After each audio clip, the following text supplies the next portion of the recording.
Hello friends and welcome to this video on Authentic English, and in this video we are going to discuss Act 3 Scene 2 of The Tempest by William Shakespeare. Before that, I'd like you to ask that if you've not subscribed to my channel yet, you can do that right now because I'm going to post videos regularly on literature that might help you a lot. Drunk Stefano, Trinquilo and Caliban enter. So we see that the three uncivilized sort of people enter in this scene: Stefano, Trinquilo and Caliban.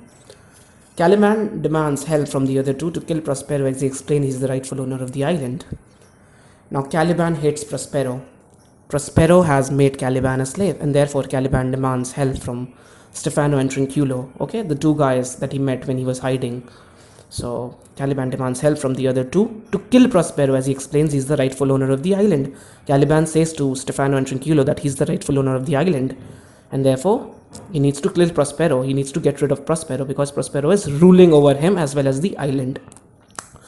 Ariel listens to all of this. Now Ariel, you see that everywhere either Prospero or his agencies are keeping an eye on everything that's happening on the island. Caliban says they will burn Prospero's book, and when Caliban is dead, Stefano can carry Miranda and she can be the queen of the island. So Caliban offers Miranda to Stefano in exchange to help him kill Prospero. You can see that Caliban is becoming very nasty.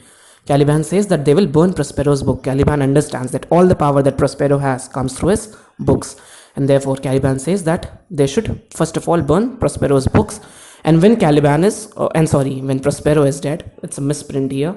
When Prospero is dead, Stefano can carry Miranda off and she can be the queen of the island, and he proposes to make Miranda the queen of the island. Ariel decides to tell all this to Prospero, and when they begin to sing, okay, so what happens is that Ariel decides to tell all this to Prospero. Of course, Ariel is a very obedient spirit and he follows Prospero a lot. So Ariel goes and decides to tell all of this to Prospero, and when they begin to sing, Ariel plays the tabor and pipe. Now all these drunk men begin to sing, and Ariel scares them by playing the tabor and the pipe, which is a musical instrument. Okay, so Ariel is showing his mischievous side. All these three people are kind of drunk and he is playing the tabor and the pipe. The men become scared of Ariel's sounds, and Caliban assures that strange sounds are often heard on the island. So they kind of become scared of what Ariel does, and then Caliban assures that strange sounds are often heard on the island. So this is a very mysterious island. Okay, the rightful owner of the island says that mysterious sounds are often heard on the island. Stefano believes this music establishes his success on this island. Now Stefano believes that this music is kind of congratulating him, like he's the actual owner and he can rule over this island. Stefano foolishly believes that. Anyway, let's come to the analysis portion. Caliban understands this Prospero is powerful because of his books. Prospero may symbolize the colonial leaders who, in an attempt to civilize the people on new lands, actually enslaved them. So Caliban understands that Prospero's powers come from his books, and that is why he proposes to burn his books. Prospero may symbolize the colonial leaders. Okay, so Prospero may symbolize all those colonial leaders.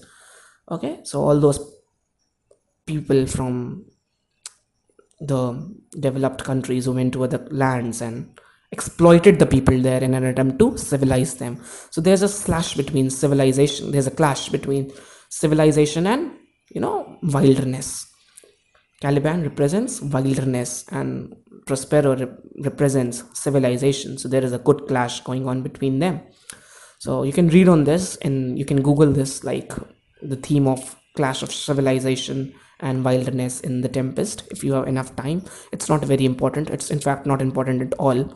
But if you have an idea about this, you're definitely going to say that I am a master of The Tempest. I have complete knowledge of the play. Caliban is an idea that Stefano, whom he considers God, would be of much help either. So Caliban has the idea that Stefano is not going to be a good god either. However, he just wants to kill Prospero at the moment. So Caliban understands that by disposing of Prospero, he'll make Stefano the king of the island. So he's, kind of exchanging one ruler for the other. But Prospero has made him so angry that Caliban only wants to just remove Prospero from the island. Plots of murder occur repeatedly in the play, highlighting the violence in the society. So you can see that Tempest has a lot of lots of plots for murdering people. Okay, so it highlights the violence that was kind of common in that day's society. Okay, everybody is plotting to kill someone or the other. In that way, it becomes a play full of people who have kind of evil minds.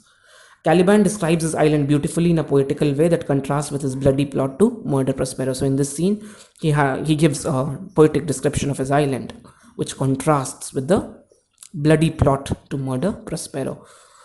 Okay, so on the one hand, he makes a bloody plan to murder Prospero, and on the other, he describes his island beautifully.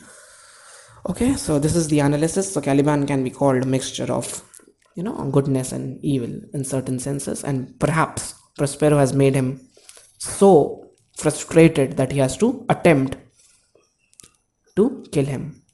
So this was the analysis and summary of Act 3, Scene 2 of The Tempest by William Shakespeare. Hope you like it. Thank you for watching, guys.